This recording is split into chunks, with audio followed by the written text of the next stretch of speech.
Big boss Malayalam അഗ്നി പരീക്ഷൻ്റെ രണ്ടാമത്തെ episode first എപ്പിസോഡിനേക്കാളും അടിപൊളിയായിരുന്നു. ഇന്നലത്തെ കുറച്ച് വലിയ രസമൊന്നുമില്ലെങ്കിലും ഇന്ന് നല്ല രസമുണ്ട്. അത്യാവശ്യം കാണാൻ ഇൻട്രസ്റ്റിംഗ് ആയിട്ടുള്ള രീതിയിലാണ് ഇന്നത്തെ എപ്പിസോഡ് ഉള്ളത്. ഇന്നലത്തെ എപ്പിസോഡ് കണ്ടപ്പോൾ തന്നെ ഈ അഗ്നി പരീക്ഷ ഇനി മുതൽ കാണണമെന്ന് വരെ ചിന്തിച്ചു പോയി. കാരണം വലിയ രസമൊന്നുമില്ല കാണാൻ. അപ്പോഴാണ് ഇന്നലത്തെ ആ പ്രൊമോ കണ്ടത്. രാത്രി വന്ന പ്രൊമോ അത് കണ്ടപ്പോൾ നാളത്തെ എപ്പിസോഡ് വലിയ കുഴപ്പമില്ലാന്ന് വിചാരിച്ച് കണ്ടു നോക്കിയതാണ്. അപ്പോൾ പ്രൊമോയിൽ കാണുന്ന അത്ര വലിയ ഹൈപ്പൊന്നും ഇല്ലെങ്കിലും കുഴപ്പമില്ല. എന്തായാലും ഇതേപോലത്തെ ആൾക്കാരുണ്ടല്ലോ. ഇപ്പോഴും കാണാൻ ചെറുതായിട്ട് ഇൻട്രസ്റ്റ് ഒക്കെ തോന്നും നമുക്ക് ഇങ്ങനത്തെ ആൾക്കാരൊക്കെ ഉണ്ടാകുമ്പോൾ. പക്ഷേ കുറച്ച് ഓവർ കോൺഫിഡൻസ് കാണിക്കണ പോലെ ഓവറാക്കിയിട്ട് ഇങ്ങനെ എന്താ വെറുപ്പിക്കണ പോലെ ഉണ്ട്.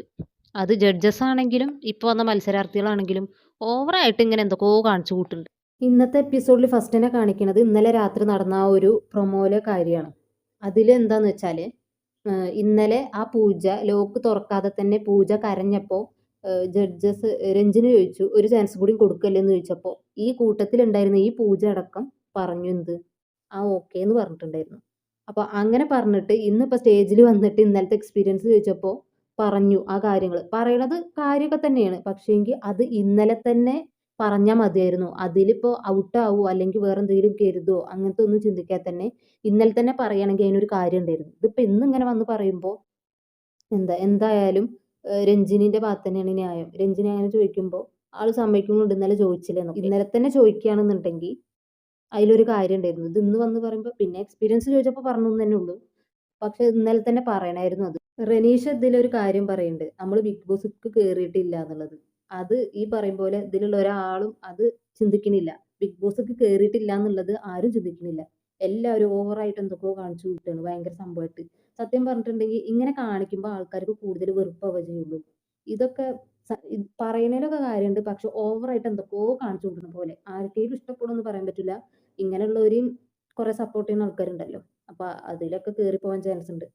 കാരണം ഈ ഒരു കാര്യത്തോട് കൂടിയിട്ട് തന്നെ പ്രൊമോയിൽ വരാൻ പറ്റുമെന്നൊക്കെ പറയണ വലിയ കാര്യമല്ലേ. അങ്ങനെ പ്രൊമോയിൽ വരുന്നുണ്ടെങ്കിൽ ആ ആള് ഒരു വിജയം തന്നെയാണ് ആ സംഭവം. ഇനി ഫസ്റ്റത്തെ ടാസ്കിന്റെ കാര്യങ്ങൾ പറയുകയാണെന്നുണ്ടെങ്കിൽ പെട്ടെന്ന് കണ്ടാൽ ഫസ്റ്റ് നമുക്ക് തോന്നുക എന്താ വെച്ചാൽ ബോക്സുകൾ മേലക്ക് മേലക്ക് വെക്കണത് കളർ ബോക്സുകൾ മേലക്ക് മേലക്ക് വെക്കണ ആ ഒരു ഗെയിമിൽ ജയിച്ചത് ഒറ്റ നോട്ടത്തിൽ കണ്ടാൽ നമ്മൾ പെട്ടെന്ന് വിചാരിക്കും വിശാഖ് എന്ന് പറയുന്ന മത്സരാർത്ഥിയാണെന്ന്. പക്ഷെങ്കിൽ ജയിച്ചത് സത്യത്തിൽ ഷിജു എന്ന് പറയുന്ന ആൾ തന്നെയാണ്. അതെന്താന്ന് വെച്ചാൽ ആദ്യം നമുക്ക് മനസ്സിലാവില്ല. ഞാൻ കുറേ നേരം സൂക്ഷിച്ചു നോക്കി എന്താപ്പോൾ ഇതിൽ അയാളല്ലേ ഫസ്റ്റ് ജയിച്ചത് എന്നുള്ളത്. പിന്നെ ലാസ്റ്റ് അഖിൽമാരാർ പറയുമ്പോഴും മനസ്സിലായില്ല എന്താപ്പോൾ ഇതിൽ സംഭവം എന്ന്. പിന്നെ കറക്റ്റ് നോക്കിയപ്പോഴാണ് മനസ്സിലായത് ഈ കട്ട ഈ ഒരു ഓറഞ്ച് കട്ട വിശാഖിൻ്റെത് ഇപ്പുറത്താണ് കിടക്കുന്നത്. അത് എഡിറ്റ് ചെയ്തതുകൊണ്ട് എപ്പിസോഡ് എഡിറ്റ് ചെയ്തിട്ടാണല്ലോ വരിക.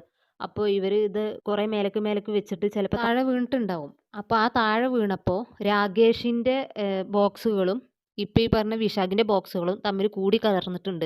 അപ്പോൾ ആ വലിയ ഈ ഓറഞ്ച് ബോക്സ് സംഭവം രാകേഷിൻ്റെയിലായിട്ടുണ്ട്. അപ്പോൾ ഈ വിശാഖ് ഇത് വെച്ചുകൊണ്ടിരിക്കുമ്പോൾ ഈ ഓറഞ്ച് ബോക്സ് വെക്കാൻ മറന്നിട്ടുണ്ട്. പക്ഷേ ജഡ്ജസിന് ഇത് പറയാൻ പറ്റില്ലല്ലോ വിശാഖെ അത് എടുത്ത് വെക്കുന്നത്. അതിന് ലാസ്റ്റ് വരെ ആളത് വെച്ചപ്പോൾ ഈ ഓറഞ്ച് ബോക്സിൻ്റെ കാര്യം മറന്നിട്ടുണ്ട്. ഒരു ടെൻഷനാകുമ്പോൾ ഏതൊക്കെയെന്ന് ചിലപ്പോൾ ചിന്തിച്ചിട്ടുണ്ടാവില്ല. അങ്ങനെയാണ് ആളത് കംപ്ലീറ്റ് ആക്കിയെന്ന് വിചാരിച്ച് നിൽക്കുന്നത്. പിന്നെയുള്ള ഒരു കാര്യം എന്ന് വെച്ചാൽ രാകേഷിനെ സെലക്ട് ചെയ്തതിലാണ്. അതിന് ചിലപ്പോൾ ഇവർക്ക് ജഡ്ജസിന് ചിലപ്പോൾ നെഗറ്റീവ് വരും, ചിലപ്പോൾ മാത്രം. കാരണം രാകേഷ് എന്ന് പറയുന്ന ആൾ ആദ്യം പരിചയപ്പെടുത്തിയപ്പോൾ തന്നെ അതെല്ലാവരും നോട്ടീസ് ചെയ്യുന്ന രീതിയിൽ ആൾ സംസാരിക്കുന്നുണ്ട്. പെട്ടെന്ന് ആൾക്കാർക്ക് ഇഷ്ടപ്പെടുന്ന രീതിയിൽ. അതായത് അയാൾ ബിഗ് ബോസിൻ്റെ അകത്തേക്ക് കയറാൻ യോഗ്യത ഉള്ള ഒരാളെ പോലെ തോന്നി ഫസ്റ്റ് തന്നെ സംസാരിച്ചപ്പോൾ. ചിലപ്പോൾ അങ്ങനെയുള്ള കാര്യങ്ങൾ ഒക്കെ വെച്ചിട്ടായിരിക്കും ഇവർ അയാളെ സെലക്ട് ചെയ്തിട്ടുണ്ടാവുക. കാരണം അയാളുടെ സംസാര ശൈലിയും പിന്നെ അവിടുത്തെ പെർഫോമൻസൊക്കെ കാണുമ്പോൾ നമുക്ക് ബിഗ് ബോസ്ക്ക് കയറിയിട്ടുണ്ടെങ്കിൽ ആൾ എന്തായാലും കോണ്ടന്റ് കൊടുക്കും എന്നുള്ളൊരു ഇത് തോന്നിയിട്ടുണ്ടാവും. അത് കണ്ടാൽ തന്നെ അറിയാം. ആ കൂട്ടത്തിൽ പെട്ടെന്ന് നോട്ടീസ് ചെയ്യും ആളെ സംസാരമാണെങ്കിലും പിന്നെ എല്ലാതും. അപ്പോൾ ആ രീതിയിലായിരിക്കും സെലക്ട് ചെയ്തിട്ടുണ്ടാവുക.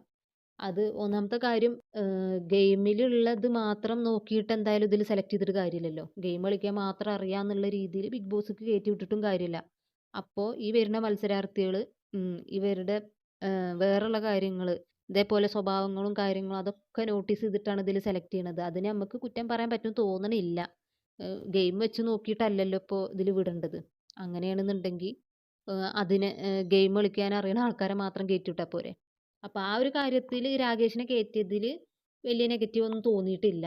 പക്ഷെ അങ്ങനെ വെച്ച് നോക്കുകയാണെങ്കിൽ പൂജ എന്ന് പറയുന്ന ആ മത്സരാർത്ഥിയും ഇതിൽ കയറിപ്പോവാൻ ചാൻസ് ഉള്ള ഒരാളാണ്. ചിലപ്പോൾ ലാസ്റ്റ് എടുക്കാൻ ചാൻസ് ഉണ്ട്.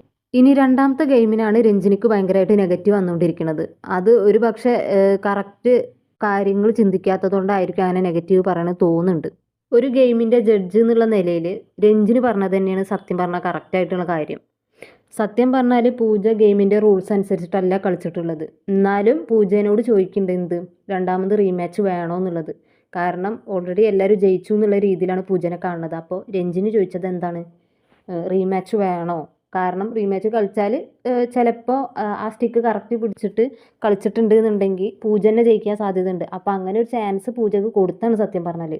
അത് പൂജയിട്ട് എന്ത് ചെയ്തു, വേണ്ടാന്ന് പറഞ്ഞു. അപ്പോൾ രഞ്ജിനി പറഞ്ഞത് എന്താ, അങ്ങനെയാണ് ഗെയിമിൻ്റെ റൂൾസ് പ്രകാരം നോക്കുകയാണെങ്കിൽ അവിടെ ജയിച്ചത് ടാഷയാണ്. കുറേ ആൾക്കാർ അവിടെ രഞ്ജിനി പാർഷ്യാലിറ്റി കാണിച്ചു എന്നൊക്കെ പറയുന്നുണ്ട്. അങ്ങനെ പറയുന്ന ആൾക്കാർ ജസ്റ്റ് ഒന്ന് ചിന്തിച്ച് നോക്ക്. ഇത് ബിഗ് ബോസ് എന്ന് പറയുന്ന ഒരു ഗെയിമല്ലേ. ആ ഗെയിമിൽ ടാസ്ക് നടക്കുമ്പോൾ അതിന് കൃത്യമായിട്ടുള്ള റൂൾസ് ഇല്ലേ.